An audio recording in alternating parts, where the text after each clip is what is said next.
She wasn't even 3 minutes into the hearing when everything started to slip. One moment, Amy Slaton was answering a routine question from the judge, her voice low, careful, measured. The next, she blinked twice, stared straight ahead, and her words fractured mid-sentence. Her hand began shaking so violently she had to grip the front of her blouse just to keep it still. The courtroom was quiet enough that the tremor felt loud. Her attorney leaned in, murmuring something meant to steady her, but nothing could hide what was happening in real time. Amy wasn't just nervous. She was unraveling. And across town, Tammy Slaton hit send. It was the kind of moment producers dream about and families never recover from. While Amy stood in a courtroom fighting for her children, a notification began spreading online like wildfire. Amy Slaton is in court. Tammy just posted something. Not a rumor, not a theory, a clip. And not just any clip. A piece of old footage, grainy and blurred, pulled from an earlier season. Amy walking to her car, kids out of frame, crying faint but unmistakable. No timestamp. No explanation. No caption at all, which somehow made it worse. The internet filled in the blanks instantly. This wasn't a random leak dropped on a quiet afternoon. This was a leak timed to a federal custody hearing. And according to multiple sources, the hearing itself was being recorded for internal show documentation. The weight loss narrative was already dead. Whatever this season was supposed to be, it wasn't about bariatric success anymore. It was about emotional survival under surveillance. Back in the courtroom, Amy's face changed before anyone said a word to her. You could see it happen in real time. Her jaw tightened. She swallowed hard, over and over, like something heavy was stuck in her throat. Not weight. Fear. If you watched the last episode before this, the warning signs were already there. Amy had been spiraling for weeks. Custody rumors circling. Living with Amanda, again. Barely holding herself together around her boys. Meanwhile, Tammy had gone quiet. Too quiet. She smiled more, but not in a way that felt peaceful. It was controlled. Measured.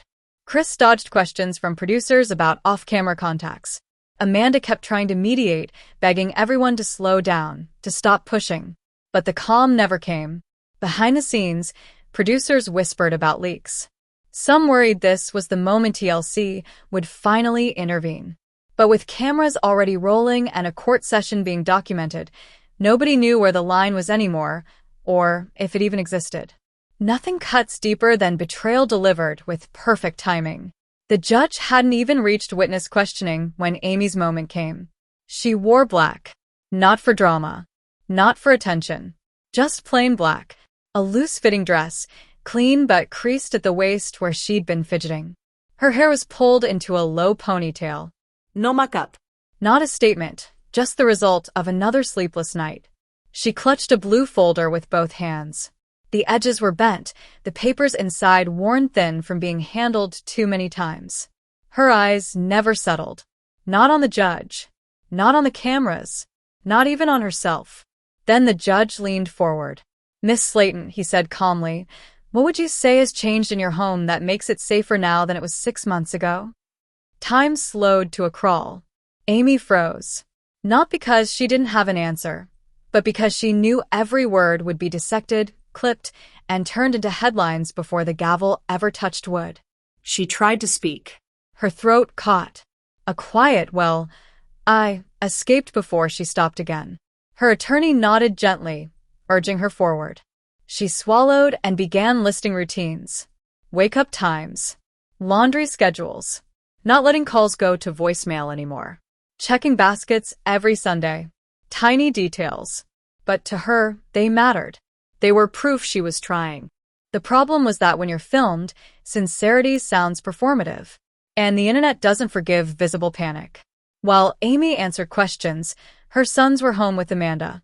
Gage colored directly on the linoleum floor. Glenn stared at Paw Patrol, without laughing once. They weren't unsafe, but they weren't relaxed either. Amy knew that. That was the part tearing her apart. In a confessional TLC chose to air mid-scene, Amy whispered, "I ain't got a clean record. But my babies are clean. They're fed. They're hugged. Ask them how it feels." Her voice cracked at the end.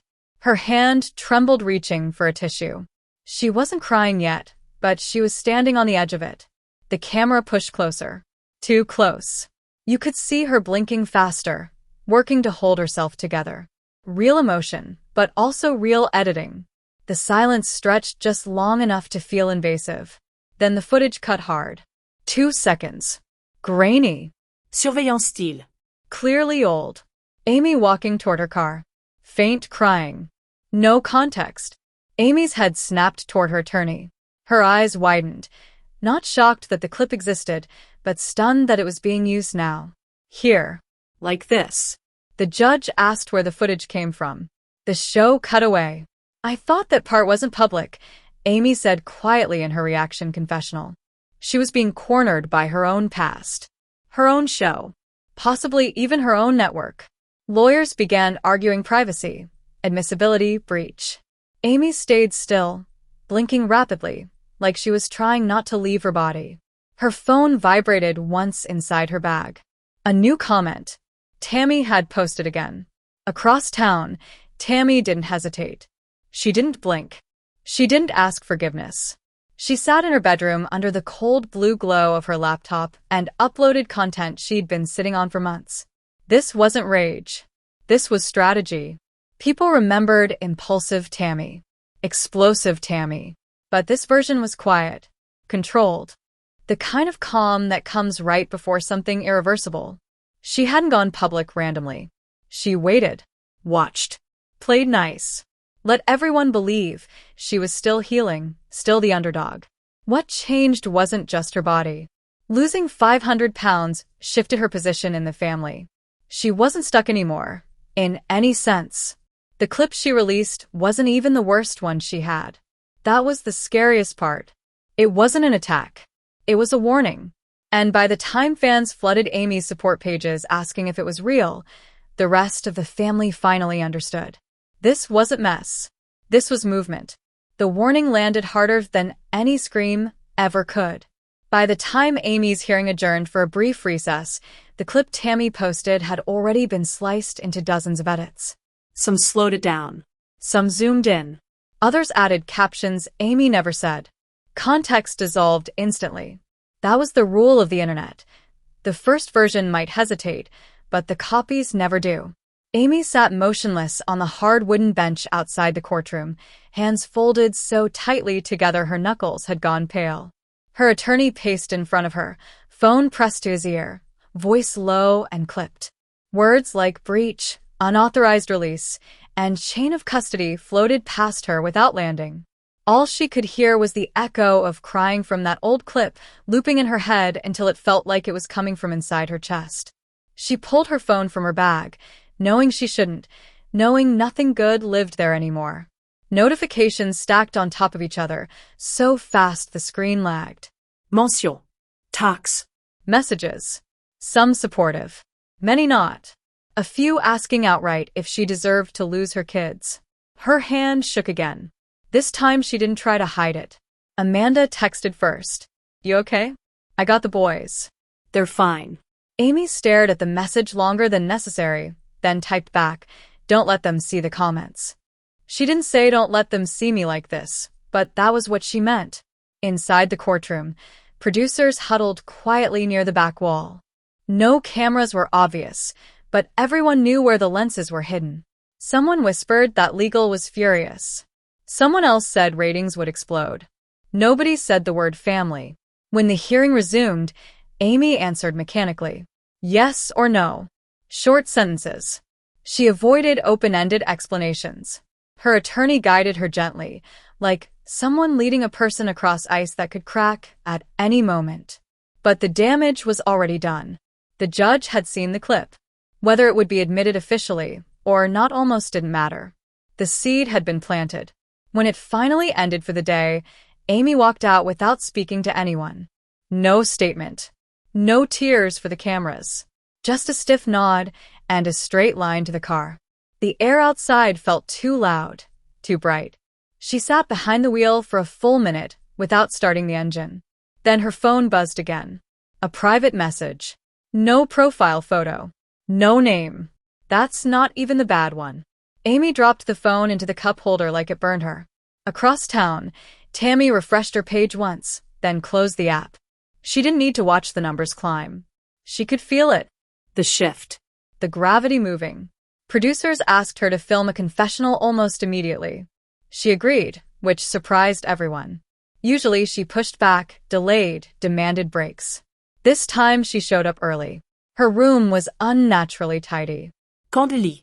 Laptop closed. She sat centered in frame, posture straight, expression unreadable. "Do you understand how this affects Amy?" the producer asked carefully. Tammy blinked once. "I didn't make her do anything," she said. "I just stopped covering for it." The producer pressed again. "Why today?" Tammy's mouth twitched, almost a smile, but not quite. "Because today's when it mattered." That line alone was enough to make the room go quiet. Back at the house, Amanda tried to keep things normal for the kids. Dinner on time. Cartoons low. No phones in sight. But her eyes kept drifting to the doorway, like she expected another shoe to drop through it at any second. Chris hadn't come home yet. That worried her more than anything. He finally texted just before dark. "Running late. Don't wait up." Amanda stared at the screen, then locked her phone and placed it face down on the counter. She had a bad feeling she couldn't explain, the kind that settled in your stomach and refused to move. Amy arrived after sunset. She moved slowly, like every step cost her something. Her purse slipped from her shoulder and hit the floor by the door. She didn't bend to pick it up. She kicked off her shoes and leaned her forehead against the wall for a second before straightening. That's when she noticed the envelope. Plain. White.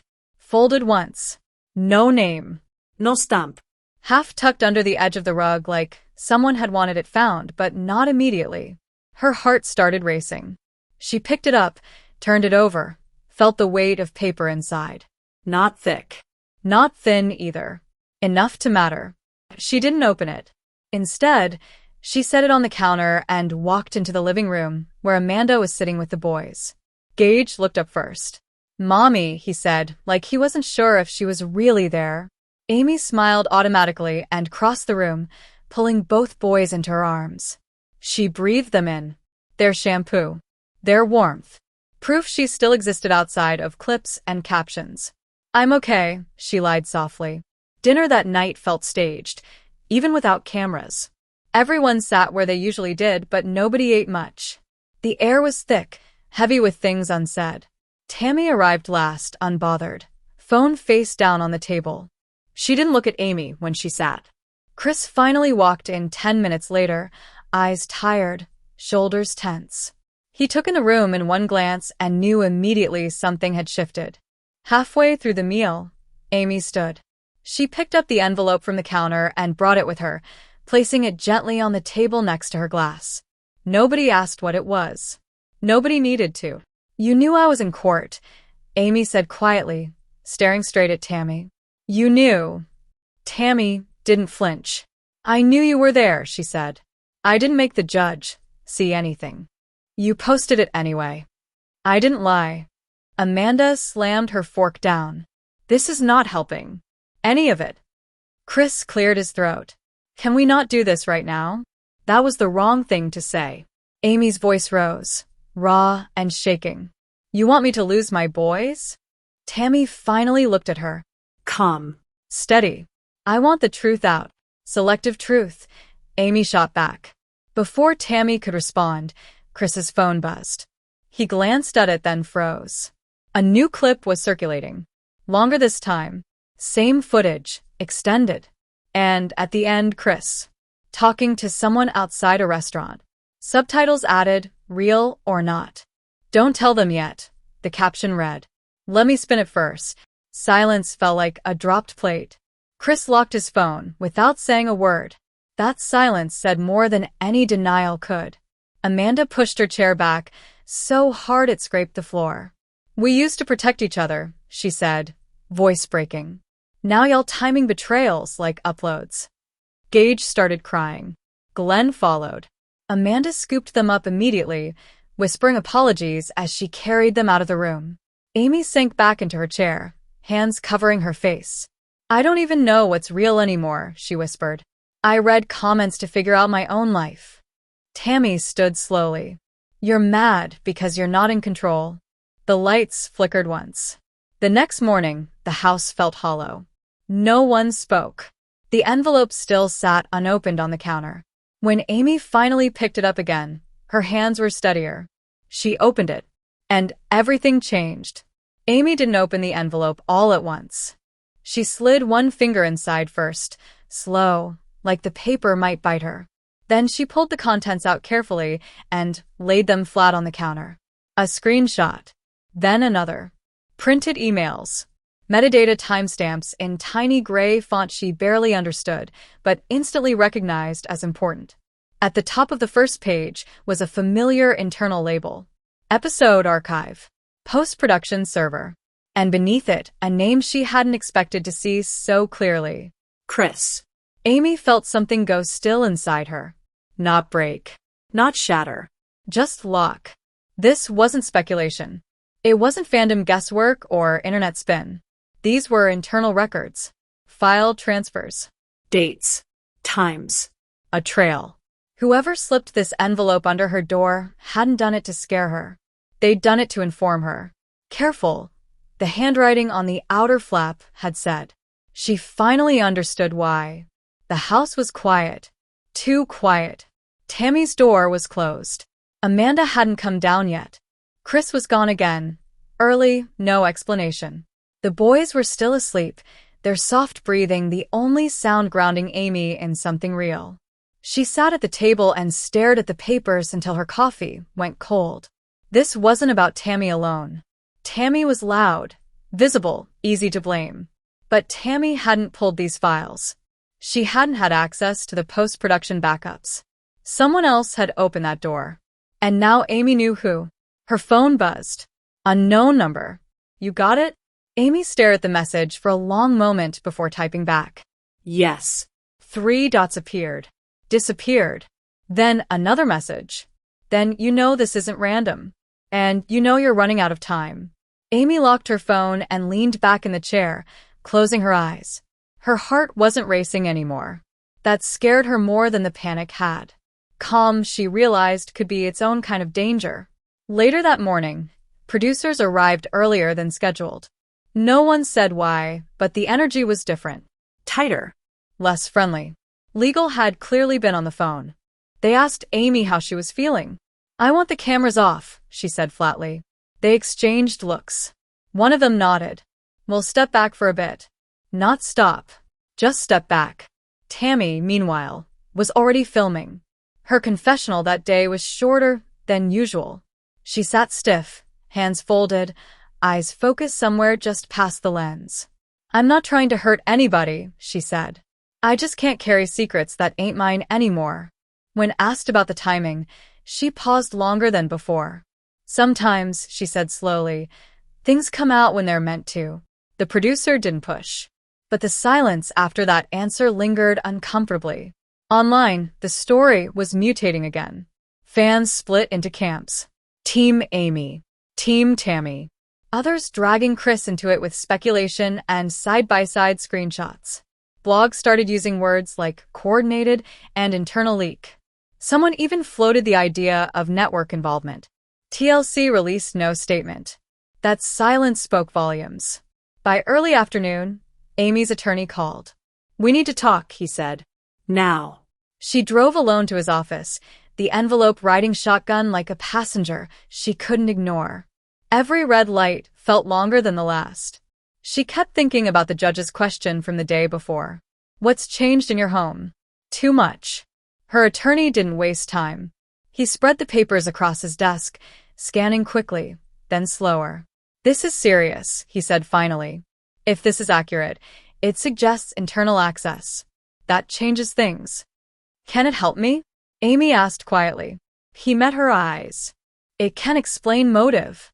And timing. That matters. She nodded, swallowing hard. And my kids. That depends on what happens next. Those words echoed. What happens next? By the time Amy got home, the house felt different. Like everyone was waiting for something they couldn't name. Chris showed up an hour later. He looked exhausted. Eyes shadowed. Jaw tight. He paused when he saw Amy at the table, papers spread in front of her.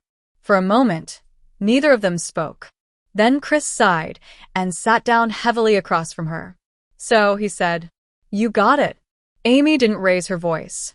That scared him more than yelling ever could. "Why?" she asked simply. Chris rubbed his face. "It ain't what you think." Then explain it, she said. "Because from where I'm sitting, it looks like you handed over the gun and let Tammy pull the trigger." He flinched. "I didn't leak it," he said quickly. "I never posted nothing." "But you accessed it," Amy said. "You moved it. You made it possible." Chris leaned back, exhaling hard. "I was trying to protect us." Amy let out a humorless laugh. "By putting a target on my back in court?" He shook his head. "By controlling what came out. By knowing what was out there before somebody else used it worse." "Worse than this?" she asked. He didn't answer. Amanda appeared in the doorway then, having heard enough. "You've been making side deals," she said. Not a question. Chris looked between them. "I've been trying to keep the lights on." "At what cost?" Amanda shot back. He stood up, pacing. "You think the network cares about us? They care about footage. Drama. Moments. If we don't shape it, they will." Amy pushed the envelope toward him. "So, you shaped it into my custody case?" "That wasn't supposed to happen like that," he snapped, then immediately softened.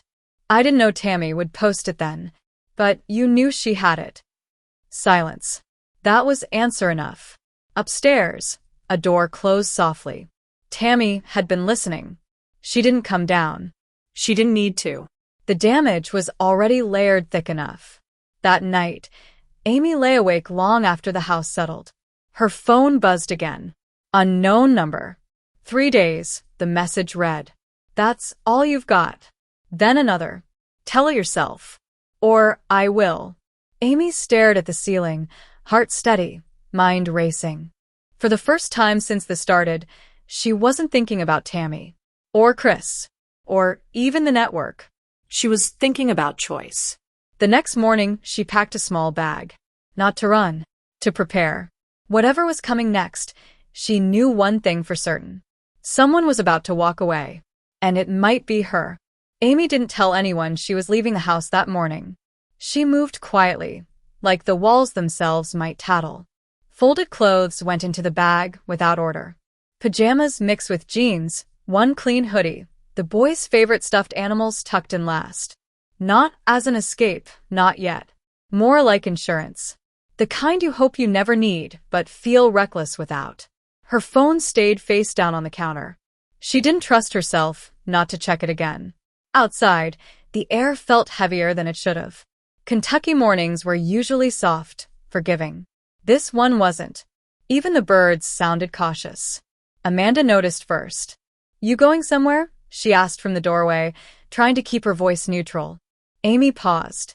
"Just need space." Amanda nodded slowly. She didn't argue.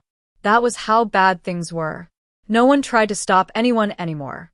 "Take the boys?" Amanda asked. Amy hesitated. That pause said everything. "I'll come back," Amy said instead. "I just need to think." Amanda watched her load the bag into the car. "You're not the villain," she said quietly. "No matter how they spin it." Amy swallowed and nodded, then got in the driver's seat before she could cry. She drove without a destination at first. Back roads. Familiar turns. Muscle memory routes from before everything was filmed, before every decision became content. Eventually, she pulled into an empty church parking lot, engine still running, hands gripping the wheel like it was the only solid thing left. Her phone buzzed. This time, it wasn't unknown. It was TLC. She let it ring. Inside the house she'd just left, the tension didn't ease. If anything, it curdled. Tammy finally came downstairs mid-morning. Dressed neatly. Hair done. Too done for someone clearing the air. Chris sat at the table, phone in hand, scrolling but not reading. Amanda stood at the sink, scrubbing a mug that was already clean. Tammy broke the silence. She left. Amanda didn't look at her. She needed to breathe. Tammy shrugged. Running don't fix nothing. Amanda turned then, eyes sharp. And leaking footage fixes what, exactly? Tammy's jaw tightened. I didn't leak everything. That ain't the defense you think it is, Amanda shot back. Chris finally spoke. Enough. Both women turned to him. You started this, Amanda said flatly. Chris stood. No. The network started this. We just been reacting. Tammy crossed her arms. Don't lump me into your mess. I didn't sign up to keep lying for nobody. Chris laughed bitterly. You signed up to be on TV. Same as the rest of us. That landed. Tammy's eyes flicked away for just a second. Meanwhile, the internet was doing what it always did. Digging faster than the truth could keep up. A new blog post went live before noon. Headline vague but ominous. Inside the 1,000-pound sisters implosion, sources say family leak was coordinated. Screenshots followed. Cropped.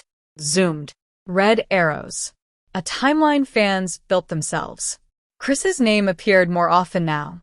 The narrative was shifting. Amy saw it all from her car, phone finally face up in her lap.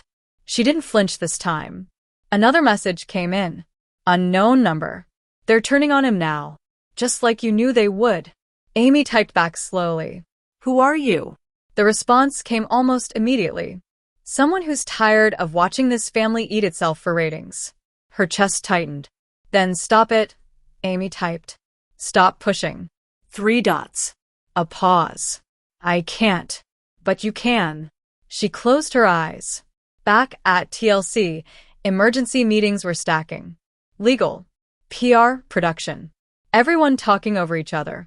We can't let this spiral, one exec said. It already has, another replied. A third voice cut in.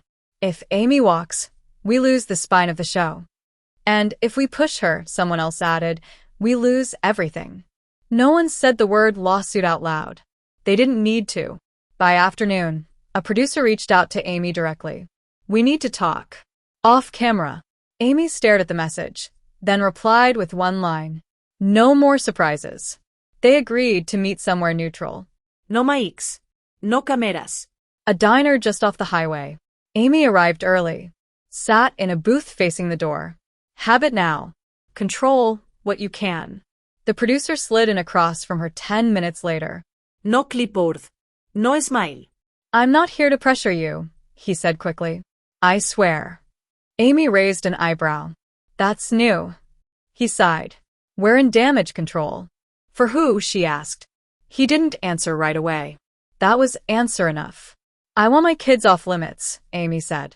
No more old footage. No more contextless moments. No more court-adjacent anything. He nodded slowly. That might be possible. Might, she repeated. He leaned forward. But we need something from you. There it was. I'm done being the bad guy, Amy said. I'm done being the breakdown. We don't want that, he said quickly. Then stop cutting me into one. Silence. Outside, a truck roared past, rattling the window. Amy realized her hands weren't shaking anymore. She was calm. Dangerously calm. At home, Tammy scrolled through comments, pretending she didn't care. But certain ones stuck. Why does this feel planned? Tammy smiling through someone else's pain ain't growth. Her phone buzzed. A text from Chris. We need to talk. She didn't respond. For the first time in years, Tammy felt something unfamiliar. Not guilt. Fear. That night, Amy didn't go back to the house. She checked into a small motel off the interstate. Nothing fancy. Clean enough. Quiet. She laid the envelope contents out on the bed again. Read them slower this time. Details sinking in. This wasn't just about a clip. It was about leverage. Someone had more. Her phone buzzed again. Unknown number. Tomorrow, it won't be a warning. Amy typed back. Then tomorrow I talk. She set the phone down, heart pounding but steady. Back at the house, Chris sat alone in the living room, lights off. Phone in his hand. A message drafted, but not sent. Amanda packed a bag upstairs, just in case. Tammy lay awake, staring at the ceiling, replaying that moment in court she'd never seen but somehow felt responsible for. And somewhere, someone else was preparing to drop the next piece. The clock was ticking. And when it hit 0, nothing would be salvageable. Not the show. Not the family. Not the truth. Amy woke before sunrise, not because of noise, but because her body refused to rest anymore. The motel room smelled faintly of detergent and stale coffee, the kind of place meant for people passing through, not people hiding out. She lay still for a long moment, staring at the ceiling, replaying the last 24 hours like a loop she couldn't shut off. Courtroom. Galit. Tammy's timing. Chris's silence. The envelope. The messages. 3 days. She swung her legs off the bed and sat there, elbows on her knees, breathing slow. Panic had burned itself out. What remained was something colder. Focus. Her phone buzzed again. Not unknown this time. Tammy. Amy stared at the name like it might rearrange itself into something else. It didn't. She let it ring. Tammy didn't leave a voicemail. Instead, a text followed. "We need to talk before this gets worse." Amy laughed under her breath. Worse felt like a word that had already lost meaning. She typed back one line. "You already talked." Then she muted the thread. Across town, Tammy sat on the edge of her bed staring at the screen, jaw tight. That calm confidence from the night before was gone. In its place was irritation edged with something she didn't want to name. She hadn't expected Amy to disappear. She'd expected tears. A blow-up. A public plea. Not silence. Chris hadn't slept either. He was in his truck parked behind a closed gas station, engine off, phone lighting his face. His name was everywhere now. Blood. Fan theories. Screenshots he didn't recognize, words he didn't remember saying stitched together into something ugly. He kept telling himself he hadn't leaked anything. But he had opened the door. And now someone else was walking through it. By mid-morning, TLC's internal chaos spilled outward. Crew members were being told to stand by. Legal drafts flew back and forth. PR debated statements that said nothing while implying everything. One thing was clear. Someone outside the family had access. And that meant the narrative was no longer contained. Amy drove aimlessly again, windows down despite the chill, trying to remember what it felt like to exist before every choice had consequences measured in clicks. She ended up parked near a playground she used to take the boys to before cameras made even that feel staged. She watched another mom push her kid on the swing. No microphones. No edits. Just laughter. Her chest ached. Her phone buzzed. Unknown number. "You told them yet?" Amy exhaled slowly and typed back. "I'm not doing this on your clock." A pause. "Then they'll do it for you." She locked the phone and tossed it into the passenger seat, heart pounding again. Back at the house, Amanda finally snapped. She confronted Tammy in the kitchen, voice low but sharp. "You think you're in control," Amanda said. "But you lit a fuse you can't put out." Tammy crossed her arms. "I'm done being the family trash can." "And what? Amy's the landfill?" Amanda shot back. Tammy flinched. "Don't twist it." "I don't have to," Amanda said. The timing did that. Tammy's voice dropped. "You don't know everything." Amanda leaned in. "Neither do you." That landed harder than Amanda intended. Tammy turned away, jaw clenched, eyes glassy for just a second before she masked it. Chris walked in then, tension thick enough to choke on. "They're circling," he said. "All of them." Tammy shot him a look. "You started this." Chris laughed without humor. No. "I tried to manage it." Amanda shook her head. "You don't manage family like a brand." Silence. Somewhere else, the person behind the messages was preparing. They weren't a hacker. Not a stranger. They were someone who knew the system, the routines, the blind spots. Someone who'd watched footage get labeled, archived, forgotten. Someone who understood that truth in reality TV wasn't about what happened, but about when it was shown. And they were tired of waiting. By afternoon, Amy's lawyer called again. "They're talking settlement," he said. "With who?" Amy asked. "The network." Preemptively. Her stomach dropped. "I didn't ask for that." "I know," he said gently. "But they're scared." That almost made her smile. "They want control," she said. "They want quiet," he corrected. Amy stared out the windshield. They should have thought about that sooner. When she hung up, her phone buzzed again. Tammy, again. This wasn't supposed to go like this, the text read. Amy stared at it longer this time. Then she typed. It never is. She didn't send anything else. That evening, a new leak hit. Not a video. An audio clip. Short. Grainy. A conversation between two voices.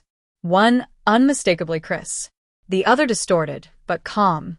Don't tell them yet, Chris's voice said. Let me handle Amy first. The clip cut there. No context. No date. No explanation. The internet exploded. Chris's phone started ringing non-stop. He didn't answer. He couldn't. His chest felt too tight. His hands shook. He hadn't meant it like that. Or had he? Tammy watched the clip on loop, face pale. That's not, she started then stopped. Amanda covered her mouth. Oh my God. Production shut down for the night. Emergency halt. Too volatile. Amy saw the clip in the motel room, sitting on the edge of the bed. She didn't cry. She didn't react at all. Instead, she opened her notes app and started writing. Not for the show. For herself. For court. For the boys. For the truth, uncut. Her phone buzzed again. Unknown number. Last chance. Amy typed back. Tomorrow. On my terms. A long pause. Then. Good. She set the phone down and stared at the wall, heart racing again, but this time with something else layered on top. Resolve. Back at the house, Tammy sat alone in her room, lights off, phone glowing in her hand. Comments scrolled endlessly. Support. Hate. Accusations. For the first time since her surgery, since the weight loss, since the praise, she felt small again. Not physically. Morally. Chris sat in his truck again, head against the steering wheel, replaying every choice that led here. He'd wanted control. Stability. Security. He'd gotten exposure. Amanda packed her suitcase fully this time. Not dramatic. Just practical. This house ain't safe, she murmured to herself. Not anymore. And somewhere else, someone scheduled a post. Tomorrow morning. No warning. No edits. Just truth dropped like a match. Amy lay back on the motel bed, staring at the ceiling again. 3 days had turned into one. Whatever happened next would change everything. And for the first time, she was ready to let it. Morning arrived without mercy. Amy woke to the sound of her phone vibrating nonstop on the nightstand, the screen lighting up the dim motel room like a strobe. Notifications stacked faster than she could read them. Mention. Missed calls. Emails. Messages from numbers she didn't recognize and names she did. The post had gone live. She didn't need to open it to know that. The air itself felt different, heavier, like the moment before a storm breaks. She sat up slowly, heart pounding, and finally picked up the phone. The first thing she saw was her own face. Not a flattering clip. Not edited for sympathy. Just raw footage. Uncut. A behind-the-scenes recording she hadn't even known existed. Her voice was tired in it. Calm. Controlled. I'm not refusing because I'm difficult, she was saying. I'm refusing because I'm done being pushed into a breakdown for entertainment. The clip ended there. No music. No captions. No commentary. Just silence afterward. Amy closed her eyes and exhaled. Whoever dropped it had chosen precision over chaos. They hadn't destroyed her. They'd handed her a weapon. Within minutes, reaction videos flooded in. Some creators paused the clip, analyzing her tone like body language experts. Others played it straight through, faces serious, titles shifting from scandal to concern. Tammy Slaton speaks out. She sounds different. Is TLC the problem? Amy's phone rang again. Her lawyer. Did you authorize this? He asked. No, Amy said honestly. A pause. Then, okay. That helps. Helps how? Because this just changed leverage. Across town, Tammy watched the same clip, wrapped in a blanket she hadn't needed since winter. Her hands trembled as she replayed it, searching for anger in Amy's voice. There was none. That scared her more than yelling ever could. This makes us look bad, Tammy muttered, though she wasn't sure who us was anymore. Chris barged into the living room, phone pressed to his ear, voice low and frantic. I didn't leak that, he kept saying. I swear to God. No one answered him. Not because they didn't hear him, but because they didn't know what to say. Amanda was already gone. By noon, TLC released a statement. It said nothing. Carefully worded. Respecting privacy. Ongoing discussion. Commitment to well-being. Fans tore it apart line by line. Amy read it once and tossed her phone aside. The boys were awake now, cartoons playing quietly, unaware that their lives were being debated by strangers with opinions sharpened like knives. She watched them for a long moment, then stood and started packing. This motel wasn't temporary anymore. It was a transition. Tammy's phone buzzed. Unknown number. You saw it. Tammy typed back immediately. What do you want? The response came slower this time. Balance. Tammy scoffed. You're blowing this up. No, the message replied. I'm correcting it. Tammy stared at the screen, pulse quickening. Who are you? She whispered aloud. No answer. At the production offices, executives huddled around screens replaying the clip. Someone swore under their breath. Someone else asked who had access to raw footage from that date. The answer made the room go quiet. Too many people. That was the problem. Amy met her lawyer that afternoon in a small office that smelled like old paper and coffee. She watched him read documents, his expression shifting from concern to something like cautious optimism. They overplayed, he finally said. TLC. And whoever's pushing this narrative, he added. You didn't break contract. You paused. There's a difference. Amy nodded. They're still threatening the fine. Yes, he said. But now public perception is tilting. She laughed softly. That's new. Use it, he said simply. Meanwhile, Chris's past came back to haunt him in fragments. Old interviews resurfaced. Offhand comments taken out of context. Fans dissected his tone in the leaked audio clip like it was a confession. He tried calling Amy. She didn't answer. Tammy tried texting her again. No response. For the first time, Tammy felt locked out. That night, another drop hit. This one wasn't dramatic. It was procedural. A screenshot of an internal email thread. Blacked out names. Highlighted phrases. Risk of emotional exploitation. Amy's consent withdrawn. Legal exposure if filming continues. The timestamp was months old. Amy stared at the screenshot. Jaw tight. They'd known. Long before she said no. She forwarded it to her lawyer. He responded with one word. Huge. Tammy's hands went cold when she saw it. They knew, she whispered. Her anger turned inward, sharp and sudden. All the times she'd defended the show. The gratitude speeches. The interviews about how TLC saved them. Saved who? She typed a message to Amy and deleted it. Typed another. Deleted that too. Finally, she sent one sentence. I didn't know. Amy read it hours later, after the boys were asleep. She didn't reply. Not yet. Chris finally broke down. He called Amanda, voice cracking. I messed up. You think? Amanda snapped.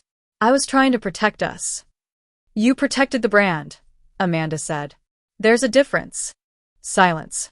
Then, what do I do now? Chris asked. Amanda sighed. You tell the truth. For once. That night, Amy couldn't sleep. She lay awake listening to the hum of traffic outside, replaying memories she'd buried under laughter and editing cuts. Times she'd been told to push through. Times she'd been filmed while crying and thanked for it later. Her phone buzzed one last time. Unknown number. Tomorrow. Noon. Amy typed back. I'll speak. But I won't be alone. A pause. Understood. She set the phone down and closed her eyes. For the first time since all of this began, she wasn't afraid of what came next. She was afraid of what might happen if she stayed quiet. And she wasn't willing to do that anymore. Noon came faster than Amy expected. The motel room felt too small, the walls pressing in as if they knew something was about to happen. Amy dressed carefully, not for cameras, not for optics, but for herself. Jeans. A plain sweater. No makeup beyond what made her feel awake. She checked on the boys one more time, kissed their foreheads, and asked the sitter to keep the TV low. When she stepped outside, the air was sharp and bright. A black SUV waited at the edge of the parking lot. The windows were tinted, the engine already running. This wasn't TLC's car. She knew that immediately. The door opened. A woman stepped out first. Late 30s. Calm posture. No clipboard. No microphone. Thank you for coming, the woman said. I'm Leah. Amy nodded. You said I wouldn't be alone. Leah gestured behind her. Another car pulled in. This one Amy recognized. Tammy stepped out slowly. Amy froze. This wasn't part of the plan. Tammy stopped a few feet away, hands visible, eyes tired. I didn't know they were bringing me until this morning, she said quickly. If you want me gone, I'll go. Amy searched her sister's face, looking for strategy, for performance. She didn't see it. Stay, Amy said quietly. They rode in silence. The location wasn't a studio. It was a neutral office building with no logos on the outside. Inside, the room was plain. Table. Chairs. A recorder placed carefully in the center. This is off-network, Leah explained. Independent. You speak freely. You stop when you want. Amy sat. Tammy sat beside her. Not touching, but close enough to feel. Why now? Amy asked. Leah didn't flinch. Because what's coming out next is worse. And because the only way to stop it from being twisted is to anchor it to your voices. Amy exhaled. What's coming out? Leah pressed a button. The recorder played a familiar voice. A producer. If Amy walks, we pivot to Tammy. If Tammy walks, we escalate the family conflict. Viewers respond to fractures. Tammy's face drained of color. That's not, she started, then stopped. The recording continued. Legal says we're covered. Emotional distress is hard to prove if the talent keeps signing releases. Silence followed. Amy stared at the table, knuckles white. Tammy covered her mouth. That's real, Tammy whispered. Leah nodded. Dated. Verified. Amy laughed once, sharp and humorless. They planned it. Yes, Leah said. And they're still planning. Tammy's voice shook. I defended them. I know, Amy said, softer than Tammy expected. That broke something. Tammy's shoulders collapsed inward, tears spilling over despite her effort to hold them back. I thought if I played along, we'd all be safe. I thought if I was strong enough, it wouldn't touch you like it touched me. Amy looked at her then. Really looked. You were never supposed to be strong enough, Amy said. None of us were. Across town, Chris watched the internet unravel in real time. His name trended again, but this time with questions instead of accusations. People were connecting dots. Not kindly, but thoughtfully. He couldn't take it anymore. He called a reporter he trusted. One he'd avoided for years. I need to talk, he said. Off record first. The reporter agreed. Back in the room, Leah leaned forward. We're offering you the chance to go public together. Or separately. But today decides the framing. Amy closed her eyes. Tammy wiped her face. If she goes alone, they'll pit us against each other again, she said quietly. Amy nodded. That's what they do. Tammy took a breath. Then I won't let them. Leah raised an eyebrow. You're sure? Tammy's voice steadied. I am. Amy turned to her. You don't owe me this. Tammy met her gaze. I owe myself. They spoke for hours. Not just about contracts. About moments that never aired. Panic attacks cut from episodes. Pressure disguised as encouragement. How praise became a leash. The recorder captured it all. No tears for effect. No raised voices. Just clarity. By the time they stood to leave, Amy felt lighter and heavier all at once. What happens now? She asked. Leah smiled faintly. Now they react. They didn't have to wait long. TLC's legal team issued cease and desist notices within the hour. Bloggers received emails threatening defamation suits. The tone was aggressive. Too aggressive. The public noticed. Hashtags shifted. Not toward cancellation. Toward accountability. Chris sat across from the reporter that evening, hands clasped tight. "I didn't leak those clips," he said. "But I knew things were wrong." "Why didn't you speak sooner?" the reporter asked. Chris swallowed. "Because I thought silence was protection. And now I see it was permission." The interview wouldn't air yet. The reporter promised that. But the wheels were turning. Tammy returned home alone that night. The house felt different. Quieter. Like it knew the truth had been spoken somewhere else. She sat on her bed, phone buzzing with messages she didn't open. For the first time since her surgery, she didn't feel like she was performing recovery. She felt like she was living it. Amy tucked the boys in that night with a steadiness she hadn't felt in months. When they were asleep, she sat on the edge of the bed and opened her phone. She typed a single post. No accusations. No demands. Just a sentence. "I told my story today. More soon." It went viral in minutes.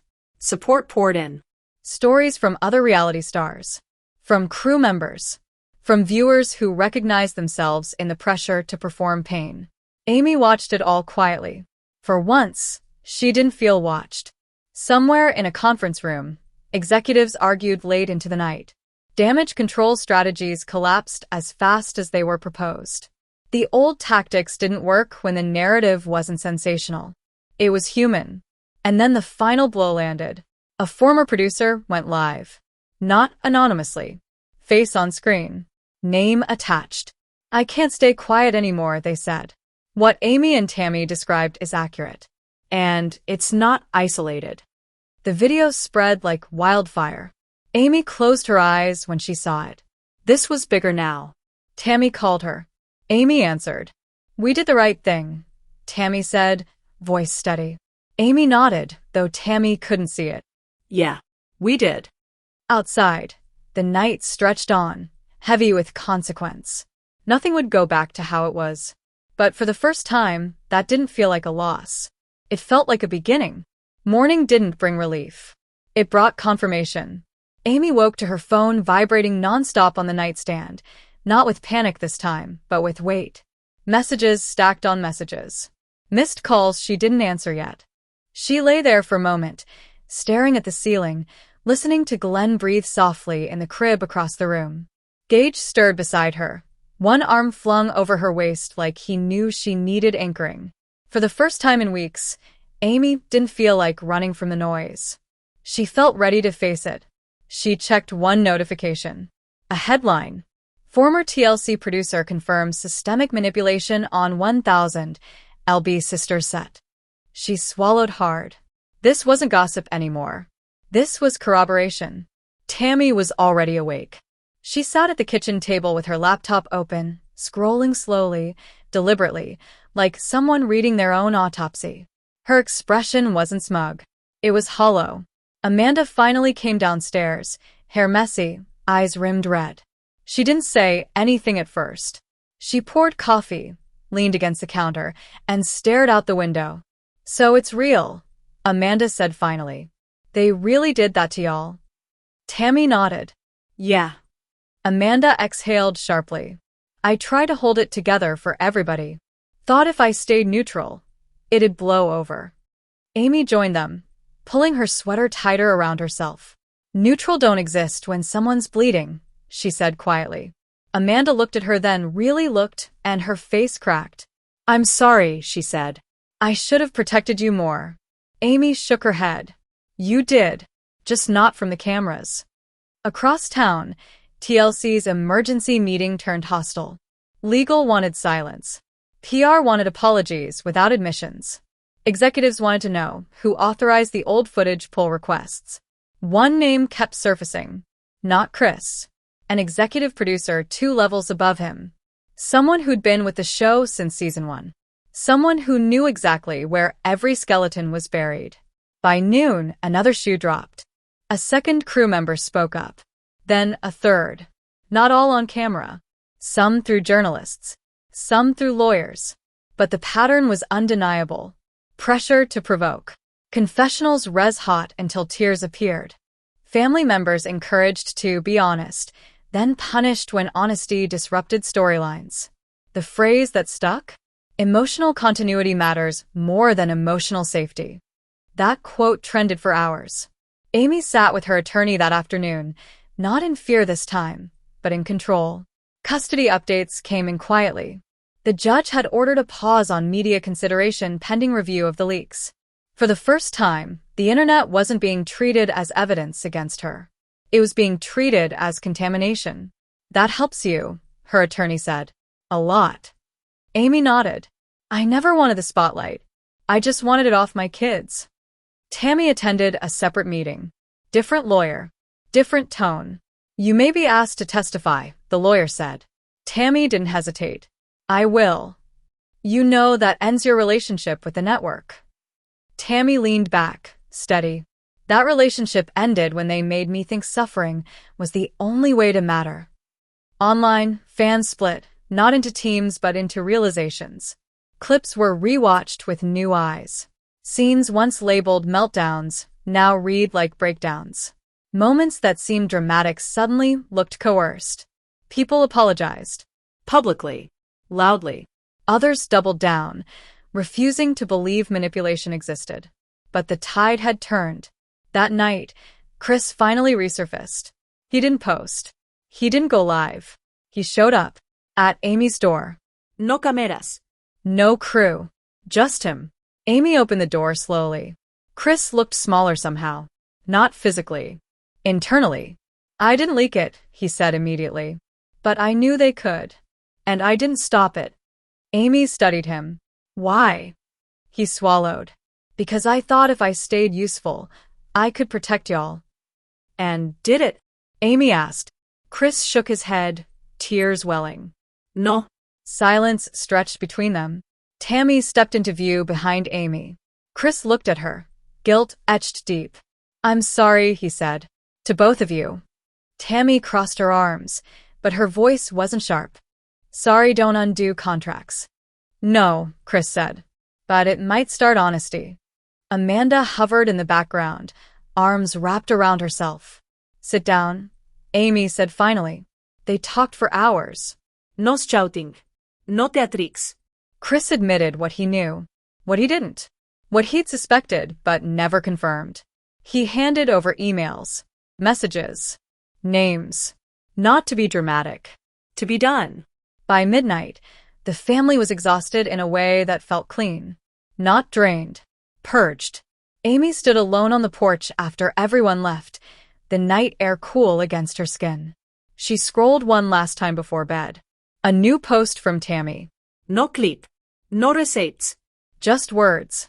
Healing doesn't happen on a schedule. And it doesn't happen for ratings. Amy smiled faintly.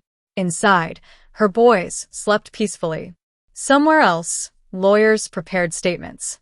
Executives prepared exits. Producers prepared denials that wouldn't land. And the show, once built on transformation through spectacle, stood on the edge of collapse or rebirth. One thing was certain now. The family wasn't fighting each other anymore. They were fighting the machine. And machines don't know how to handle truth when it's calm, coordinated, and no longer afraid. Dawn broke with a strange quiet that felt heavier than the night. Amy stayed on the porch longer than usual, watching the fog curl across the driveway. The envelope still sat on the kitchen counter, untouched, but she could feel its weight pressing at the back of her mind like a shadow she couldn't ignore. Glenn stirred in the crib, whimpering softly, and Gage crawled toward her, tugging at her pajama sleeve. She scooped him up, pulling both boys close, feeling the steady heartbeat of life around her as the world outside spun in chaos. Inside, Tammy was already at her laptop again, headphones in, typing something longhand into a document labeled Family Timeline. Every season, every episode, every confession, every leaked clip meticulously logged and cross-referenced with dates, times, and production notes. It wasn't just organization, it was calculation. She wasn't just playing the game anymore. She was rewriting the rules.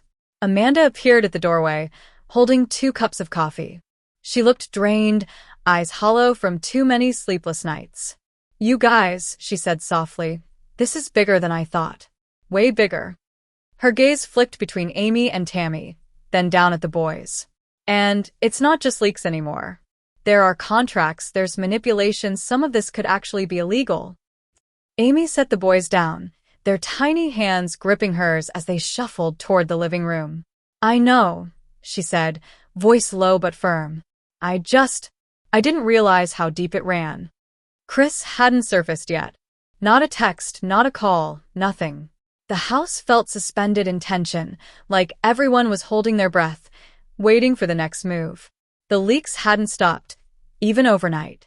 Clips that were originally thought to be harmless bloopers suddenly made rounds on social media with captions like, exposed, what TLC doesn't want you to see, and behind the scenes of emotional manipulation.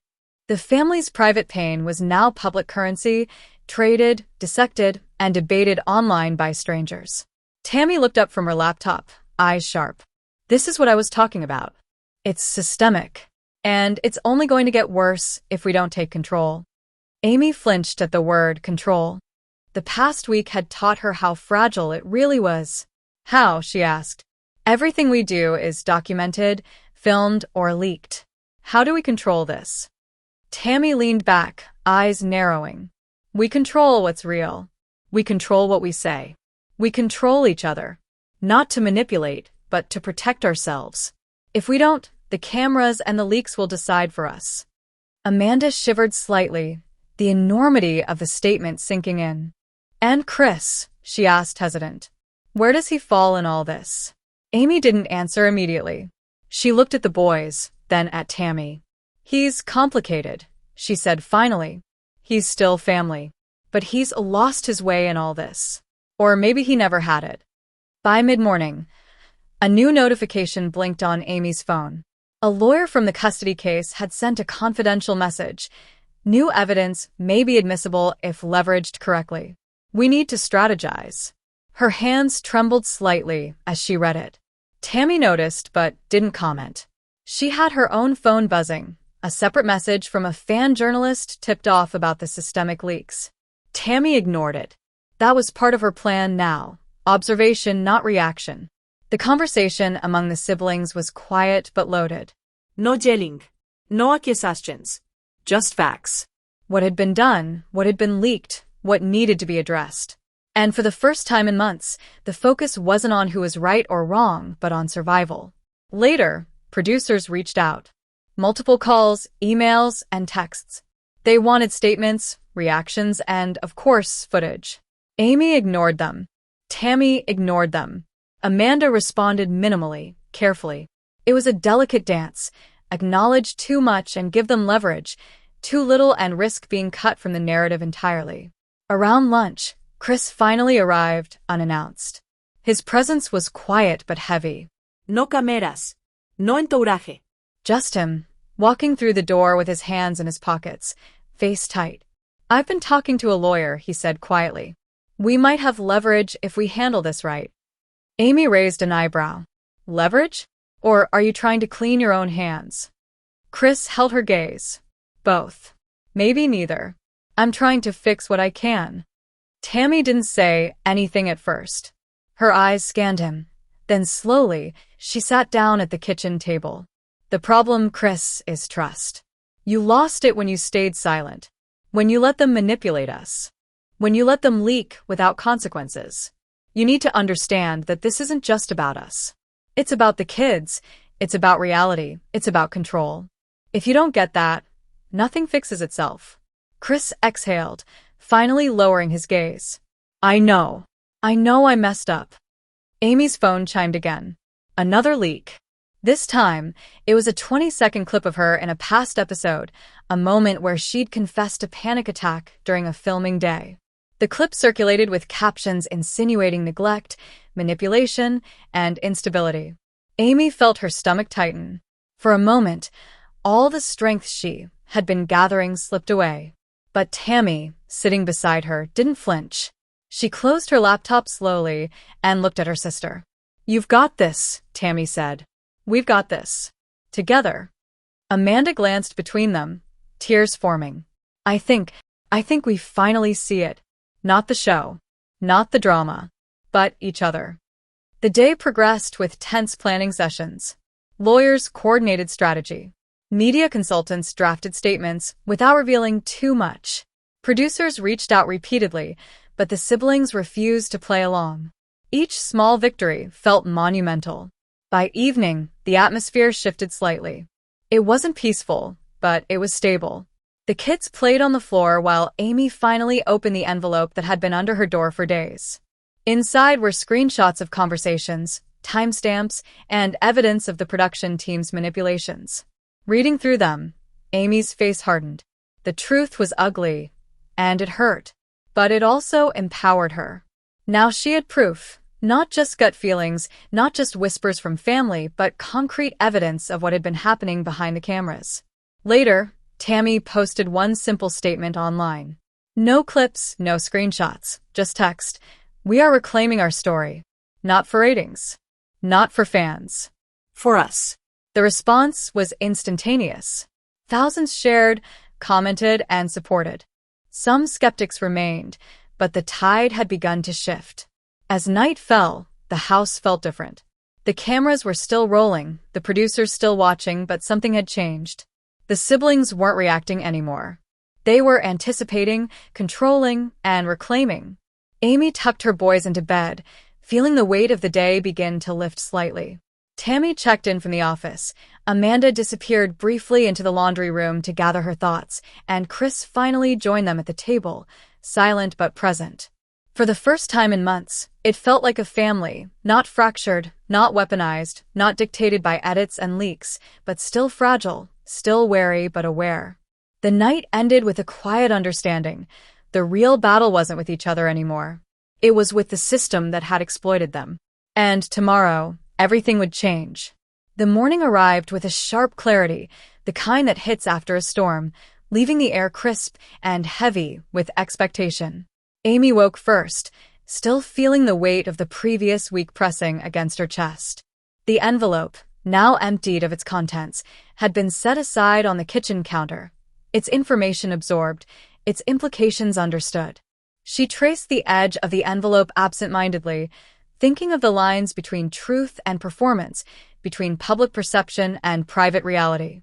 Tammy was already up in her room, headphones on, reviewing footage for a personal project she refused to define to anyone. Amanda hovered near the kitchen, sipping coffee slowly, attempting to settle herself, but the tension in her shoulders betrayed the storm still churning inside. Chris hadn't been seen since the previous evening's silent dinner. He was out somewhere, making calls, plotting steps in a world that had suddenly turned against them all, but one in which he had a hand to play. Amy dressed carefully, knowing she would have to face more than just cameras today. The custody hearing was picking up again, and the leaks had amplified everything. Online, every word, every action, and every blurred clip had been dissected, debated, and weaponized. Amy had learned something crucial. She couldn't control the narrative entirely, but she could control her response. The drive to the courthouse was quiet. Glenn sat beside her, leaning against her arm, and Gage fidgeted in his car seat. "Mommy," Glenn whispered softly. "Are you okay?" Amy forced a smile, squeezing his small hand. "I'm okay, baby. We're okay." Inside the courthouse, the atmosphere was tense. Reporters crowded the hallways, flashbulbs fired occasionally, and the murmurs of speculation bounced off the walls like echoes from another life. Amy's lawyer guided her to the front of the courtroom, papers in hand, her notes meticulously organized and annotated. Every piece of evidence, every timeline, every leaked clip had been referenced, cross-checked, and prepared for presentation. The judge entered, calm and deliberate, and the session began. This time, Amy spoke with a steadier voice. She recounted routines, precautions, and the ways her household had adapted to ensure the children's safety. Every detail was precise, every statement intentional. The courtroom hung on her words, and despite the leaks and chaos, she projected an image of control, competence, and maternal strength. Meanwhile, in the public sphere, the leaks continued to circulate, but something had shifted.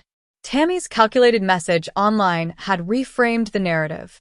Viewers saw a family under stress, yes, but also saw accountability, strategy, and survival. The dialogue among fans changed subtly, from critique to curiosity, from judgment to empathy.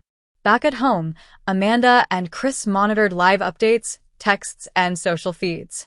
Chris's phone buzzed relentlessly, messages piling up from lawyers, production staff, and media contacts. Amanda leaned over him, eyes scanning the messages. "Chris, you need to focus," she said, tone firm but measured. "The family matters first. Everything else second." Chris nodded, swallowing hard, understanding the gravity of the moment. For the first time, the spectacle of their lives, the show, the leaks, the drama, felt secondary to the real consequences of trust, loyalty, and responsibility. By mid-afternoon, the hearing began to turn. Amy's preparation paid off. The judge asked pointed questions, referencing timelines and routines, and Amy answered with clarity, transparency, and composure. The leaks, once threatening to overwhelm her, now functioned as a backdrop for her narrative. Every challenge, every misstep in public perception had been addressed with honesty and careful framing. Tammy watched updates online, quietly assessing reactions. She felt the tension in her chest slowly release, not because she had won against Amy, but because the family had begun reclaiming its story. Her role wasn't to dominate or humiliate. It was to catalyze awareness, to ensure accountability, and to prevent manipulation from external forces. Amanda intervened when the boys' care schedule came up, providing clarity and support that ensured the court recognized the family's stability and intentionality. Even Chris contributed, supplying necessary documentation and clarifying financial and logistical questions. The courtroom, once poised on the knife edge of scandal, began to recognize that the Slatons were capable, deliberate, and, most importantly, united in purpose, despite fractures, leaks, and manipulations. The hearing concluded late in the afternoon. Amy walked out of the courtroom, shoulders straight, breathing deep. Her lawyer followed, offering reassurances, but also acknowledging the gravity of the day. Outside, flashes of cameras still sparked, but Amy's focus was singular: her children, her family, and the steps forward. At home, the family gathered in the living room. For the first time, the cameras didn't feel intrusive. They observed without reaction. Amy held the boys close. Tammy lingered near the doorway with a subtle nod. Amanda sat beside her sister, and Chris finally returned fully into the fold.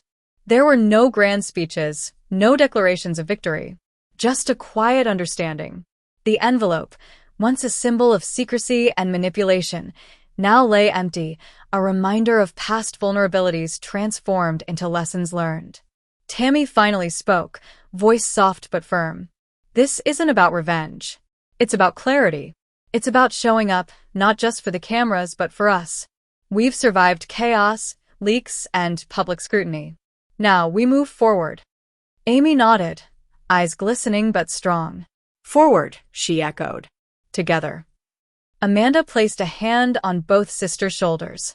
"And no matter what comes next, we handle it together. That's the only way this works." Chris, silent for so long, added finally, "No more back channels. No more silent deals. We fix this as a family, all of us." The night closed with a subtle, palpable calm. The cameras captured some of it, yes, but it wasn't for public consumption. It was private, real, Raw. Honest. The leaks, the fights, the tension, they hadn't disappeared entirely. But the family had reclaimed their narrative. They had survived scrutiny, betrayal, and manipulation. They had reclaimed their agency. And for the first time in what felt like forever, the Slatons could breathe, not because the cameras were gone, not because the world stopped watching, but because they had rediscovered each other, and with that, the power to navigate every challenge ahead, together.